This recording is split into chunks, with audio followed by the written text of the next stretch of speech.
మరి సంక్షేమ పథకాలు ఇచ్చినా కూడా జనాలు ఆయన్ని ఓడిచేశారండి. దెబ్బేస్తారమ్మా. మరి ఇప్పుడు చంద్రబాబు గారు వచ్చారు కదా, తీరుస్తారని మీరు అనుకుంటున్నారా పథకాలు అవన్నీ? నమ్మకమే లేదు నాకు. ఇప్పుడు రాజధాని ఇంకా చేస్తున్నారు కదా, మాది జగన్ పార్టీ ఎక్కువ అమ్మా.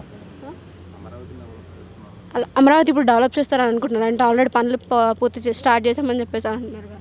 అది మనకు తెలదమ్మా సరిగ్గానే.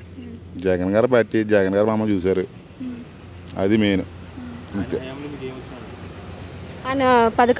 ఆయన దగ్గర నుంచి మీకు ఏమేమి పథకాలు వచ్చాయండి? పథకాలు ఇంకా ఏమి రాలేదమ్మా. పిల్లలకి డబ్బులు అవి చేశారు, ఇంకా లోన్ గట్ట ఏం రాలేదు.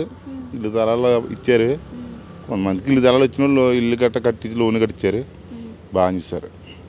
ఇప్పుడు మరి మీరేమనుకుంటున్నారు? ఇప్పుడు మళ్ళీ ఆయన వచ్చే అవకాశం ఉందని అనుకుంటున్నారు? ఇప్పుడు 5 ఏళ్ళలో చంద్రబాబు ఒకవేళ బాగా చేయకపోతే మళ్ళీ జగన్ గారు రావాలనుకుంటున్నాం. ఈసారి గట్టిగా అనుకుంటున్నారా?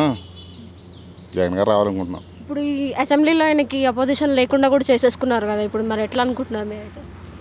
ఎట్టం జనం దెబ్బేస్తారమ్మా కూడా తిరిగి.